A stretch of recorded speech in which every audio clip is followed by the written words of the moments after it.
Hi, everybody. Thank you for joining another level one training lesson. This one is about administrative policies. So let's go ahead and look at the standard and objective for today. So the learning objective says the tutor knows the administrative processes outlined by the tutorial program, i.e., timesheets, schedule changes, session notes, etc. So, the first thing we're going to talk about today is self-service, and that is how, for our tutoring center, we do our clocking in and clocking out, so tracking the tutor hours. So, typically, we have our tutor supervisor walk the tutors through how to log into that program on the computer. You can also log into it on your phones. And then the tutor supervisor will also walk through how to actually clock in and clock out of that digital time card. So our program is called self-service. The students can also do a lot of other things in that self-service portal, like view their registration and their classes, their progress through courses and their GPA, things like that, their financial aid, a whole bunch of different things. So when you are a student and even a part-time worker, when you go into self-service, you will have a tab that shows up that is called employee, an employee tab. And that does not show up until you become a student worker or a part-time worker. So if you have been familiar with self-service in the past before you were hired, you did not have access to that tab before, but you will now. So you click into that employee tab. And then once you are in there, there's another area to click in that says time entry. So you click into that time entry tab, and then you will have an option to go into a time card. Some of you may have two different time cards that show up. One says CWS, and that is if you have federal financial aid money. If you have qualified for financial aid assistance, some of you will get some financial aid money to help out with working on campus. So some of you will clock in to that CWS time card. Others of you who do not qualify for federal financial aid, CWS funds, you will clock into the card that says RVC funds. So that is just the institutional college money we pay you from the college budget. There is a way for us to show you if you qualify for CWS funds or not, and we can show you in your financial aid tab if you have CWS money or not, and that will let you know which time card you need to be clocking in for when you're clocking in and clocking out. But just make sure that when you arrive for your shift, you clock in. When you are leaving for your shift, you clock out.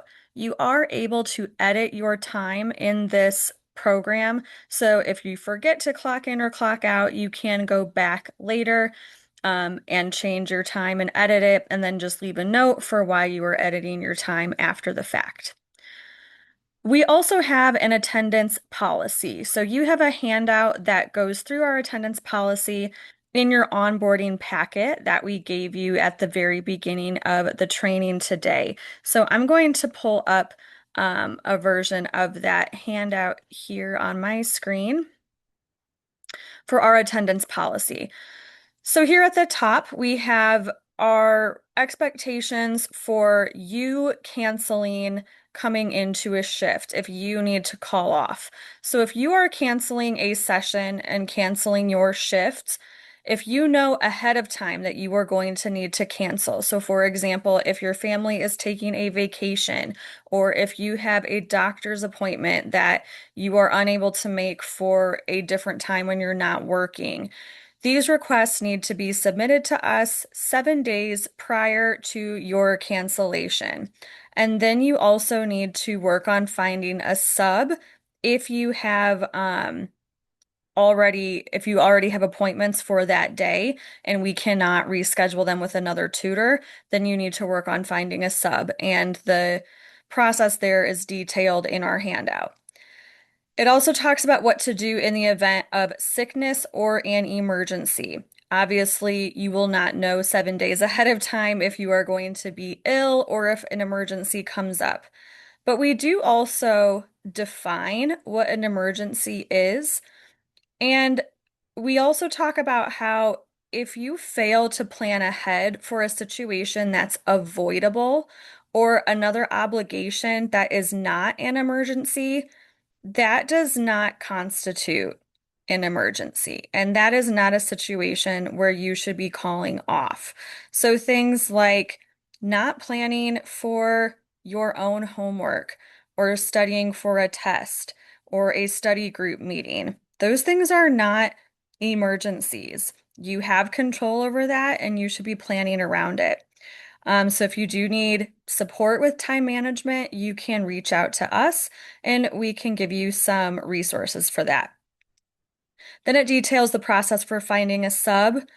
Um, and then we go into our disciplinary action policy for if you do fail to meet our expectations and requirements for the attendance policy, what happens the first time, the second time, third time, and fourth time. I will be honest with you, I very rarely have to employ our disciplinary action because our tutors have been very good about following our expectations, but we do have that written out just in case we ever have to use it. So please familiarize yourself with our attendance policy, and just, follow that if you do need to be gone.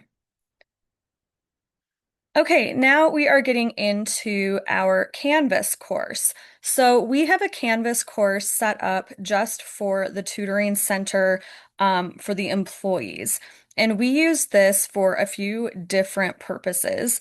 One of those is to continue training and doing our asynchronous lessons. So that's a place where I, as the director, can post modules and lessons online and give you, as the tutors, some resources and additional trainings to work through. I can also post some things there that are helpful for you, like as they come up throughout the school year. So, maybe we will notice some trends that we're seeing in the tutoring center of like, oh, a lot of tutors are saying they might want assistance with a certain topic. And then I will find some resources and post them in our Canvas course.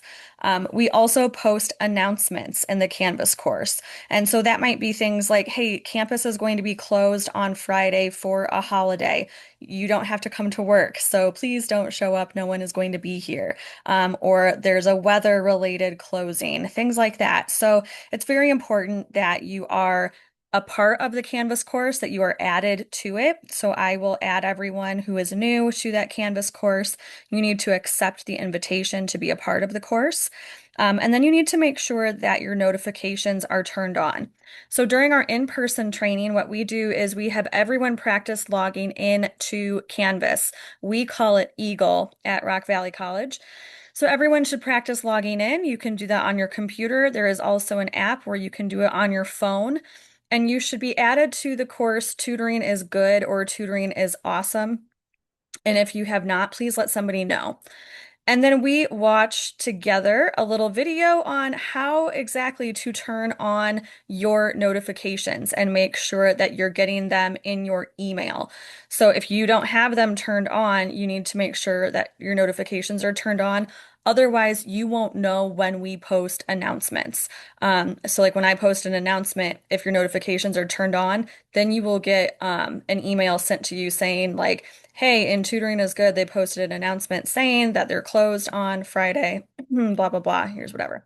So this is the video. It's also posted on YouTube. Rob, who is one of our previous tutors, yeah, he did a little animation for it too, posted step-by-step tutorial on how to go in to Canvas and turn on your notifications. So course notification settings and which settings you want turned on, how you want them delivered to you, for different things. And you can do that for all of your courses also. So if you're not aware of how to do that, that's a very informative instructional video that he made for us, which is great. Okay, moving on to our next piece. Record keeping and reporting. So in our tutoring center, all of our records and all of our reporting is done through our CRM, our customer relation management system, which is Salesforce. So, in our in-person training, we would usually have you work in small groups and read through the packet that we have on how to do some of our basic tasks in Salesforce. So, in this tutorial packet, we have screenshots, screen grabs of what the system looks like and step-by-step explanations of what it looks like to log in, how to make a practice appointment, and how to cancel an appointment. We have student workers and tutors work the front desk quite often in our tutoring center. So, making an appointment in Salesforce and canceling an appointment in Salesforce are two very common tasks that our tutors need to know how to do. Logging into Salesforce is also something that the tutors need to know how to do. They all have their own personal Salesforce accounts, and then we have one for the tutoring center. So, logging in at the front desk, they will log into the tutoring center account. If they are on their own device, they can log into their personal Salesforce account and still see their calendar. We also have embedded tutors, and they may need to log into their own account when they're at class in their embedded tutoring classroom. That's helpful for them to have access to it when they're away from the tutoring center. So practice logging in. The packet goes through how to log in and gives directions on that. Practice making an appointment for an example student, and then also practice canceling that appointment. And then here are some good questions that you should be able to know how to answer. And if you're not sure how to answer these questions, you should go back through the packet and review it or talk to other people, talk to other tutors, ask me, ask the tutor supervisor, if you're not sure how to answer this. So we used to use Zoom for our online tutoring sessions, and we actually just recently switched to Teams. So I haven't edited our presentation yet to reflect that. So it says if you come in for a tutoring shift and you see that a student has booked a Teams session with you, or basically just an online tutoring session, how do you access your online tutoring session? So you need to know how to get into a virtual tutoring session when you come in and you see that you have one booked. If you're not sure how to do that, you need to review that process.